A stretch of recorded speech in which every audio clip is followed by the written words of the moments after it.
Welcome to a quick tutorial that's going to take you step by step on how to deposit funds into a BMO ATM. Firstly, locate a BMO ATM near you and ensure the ATM is equipped for deposits. You can do this by simply looking for the deposit option on the screen. Next, insert your BMO debit card into the ATM. Then follow the on-screen prompts to enter your PIN. So once you're logged in, choose deposit from the menu, then select the account where you want to deposit the funds. So this could be a checking or savings account. And after that, insert your cash or check into the deposit slot when prompted. Then go ahead and make sure the bills are flat and not folded. The ATM will then automatically count your deposit. Once it does that, it will then display the amount deposited.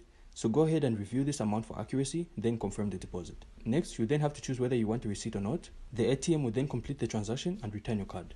Then finally, take your card and any printed receipt, and ensure the transaction is complete before leaving the ATM. So depositing money at the BMO ATM is quick and easy. Always ensure you confirm the details before finalizing the deposit. So that's it for now. Thanks for watching. If you found this insightful, don't forget to leave a like, comment, subscribe, and we'll see you on the next one.